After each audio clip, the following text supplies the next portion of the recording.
Hello everyone, today we'll see about the ossification of long bone. So let's start about the ossification. So the ossification begins in one or more areas of future bone model. These areas are called center of ossification. तो यहाँ पे क्या कह रहा है ossification जो है start होता है वन और उससे ज़्यादा areas of future bone model में। ठीक है, वो एरियाज को हम क्या बोलते हैं? सेंटर ऑफ ऑसिफिकेशन बोलते हैं। तो हम देखेंगे जो सेंटर ऑफ ऑसिफिकेशन है वो दो तरह के होते हैं, प्राइमरी और सेकेंडरी। तो हमारे प्राइमरी में कुछ स्टेप्स हैं, will see first initiation of ossification, यानी कि इनिशिएशन कैसे होता है ऑसिफिकेशन का। तो यहाँ पे कह रहा है the formation of bones begins during embryonic development through a process called intramembranous ossification और एंडोक्राइनल ऑसिफिकेशन। तो यहाँ पे क्या कह रहा है कि जब बोन का फॉर्मेशन स्टार्ट होता है तो वहाँ पे एम्ब्रियोनिक डेवलपमेंट होती है उस प्रोसेस के थ्रू, जिसको कि हम इंट्रामेम्ब्रेनस ऑसिफिकेशन कहते हैं या फिर इंट्रोकॉन्ड्रल ऑसिफिकेशन बोलते हैं। फिर कह रहा है कि इन केस ऑफ एंडोकॉर्नल ऑसिफिकेशन में क्या होता है कि जो मोस्ट कॉमन प्रोसेस है लॉन्ग बोन्स के, वो फर्स्ट कहाँ फॉर्म होते हैं? कार्टिलेज मॉडल में फॉर्म होते हैं, और इस कार्टिलेज मॉडल जो है वो सर्व करता है टेम्पलेट फॉर बोन फॉर्मेशन के लिए। सेकेंड आता है लोकेशन। इनका लोकेशन क्या होता है? तो प्राइमरी सेंटर ऑफ ऑसिफिकेशन जो है वो फर्स्ट जिस रीजन में होता है वो होता है कार्टिलेज मॉडल, जहाँ पे ऑसिफिकेशन स्टार्ट होते हैं और टिपिकली अपीयर होते हैं डायफेसिस में of the central shaft of long bone में। नेक्स्ट क्या है? Ossification process. तो अब यहाँ पे क्या होते हैं कि हमने देखा कि इनिशिएशन यानी कि उनका स्टार्टिंग कहाँ से होता है। दूसरा हमने देखा उनका लोकेशन कि वो स्टार्ट कहाँ से होते हैं।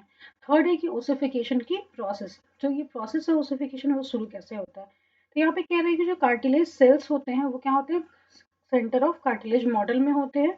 हाइपरट्रॉफी उनका होता है, वो एनलार्ज होते हैं और साथ में बिगिन हो जाता है उनका डीजेनरेट होना, टूटना। तो ये क्या करता है? क्रिएट करता है कैविटीज को with in the cartilage. Next में क्या होता है कि जो ब्लड वेसल्स है वो इन्वेट करते हैं कैविटीज में, यानी कि ब्लड वेसल्स जो है कैविटीज के अंदर जाते हैं। फिर वो ब्रिंग करते हैं ऑस्टियोप्रोजेनेटर सेल्स को, ऑस्टियोक्लास्ट को, जो कि रिस्पॉन्सिबल होते हैं कार्टिलेज के ब्रेकडाउन के लिए। फिर क्या होता है कि जो ऑस्टियोप्रोजेनेटर सेल्स है वो डिफरेंशिएट करते हैं ऑस्टियोब्लास्ट को, जहाँ पे क्या होता है कि डिपॉजिट होते हैं ऑस्टियोइड्स, ठीक है, जिनको कि अनमिनरलाइजेशन बोन मैट्रिक्स भी बोला जाता है। उसके बाद क्या होता है, धीरे धीरे जो ऑस्टियोइड मिनरलाइजेशन जो जैसे होते हैं तो वो फॉर्म करते हैं ट्रेबेक्युला को प्राइमरी स्पॉन्जी बोन में, और इस प्रोसेस को कंटिन्यू चलने दिया जाता है। उसके बाद क्या होता है, धीरे धीरे इनलार्जमेंट होता है, एलोंगेशन होता है प्राइमरी सेंटर ऑफ ऑसिफिकेशन का। नेक्स्ट हम देखेंगे ग्रोथ एंड मैचुरेशन की, उनका ग्रोथ कैसे होता है, फिर वो धीरे धीरे मैच्योर कैसे होते हैं। तो प्राइमरी सेंटर ऑफ ऑसिफिकेशन में क्या होता है कि धीरे धीरे वो एक्सपेंड करता है एंड ऑफ द बोन को, और ग्रेजुअली फिर वो क्या करता है? रिप्लेस करता है कार्टिलेज मॉडल को बोन टिश्यू में।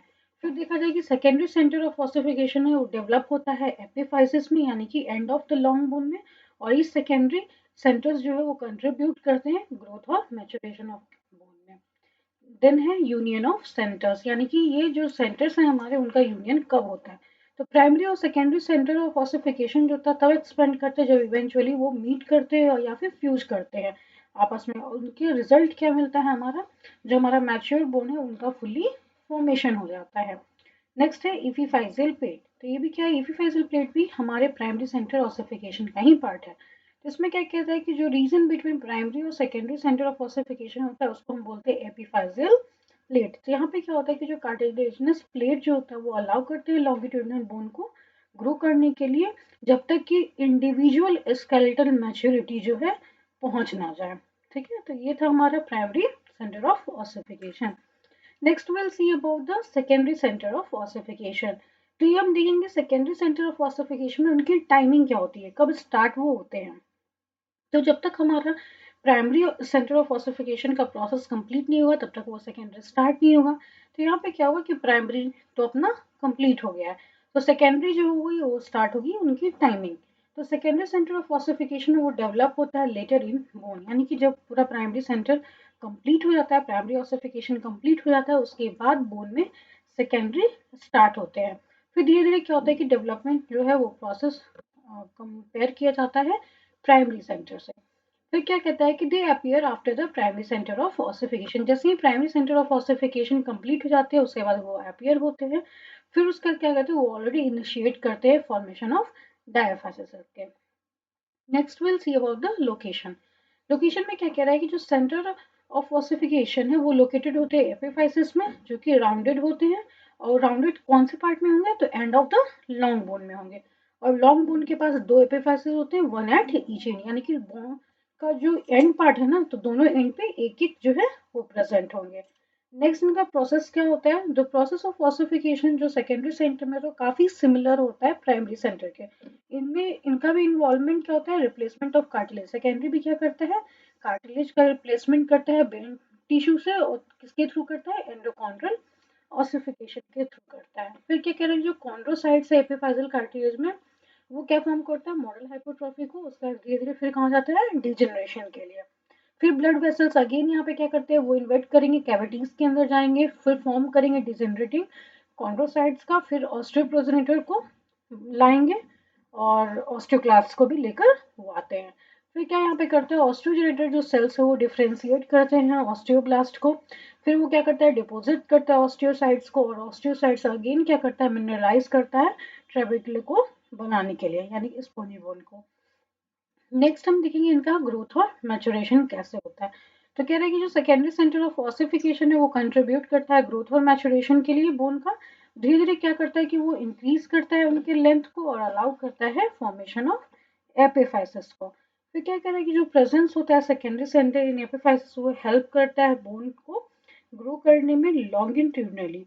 ठीक है, तो लॉन्गिट्यूडनली जब ग्रो करता है तो वो कहाँ से करता है, प्राइमरी सेंटर से करता है, और धीरे धीरे वो एक्सपैंड होते होते उनके एंड तक जाता है।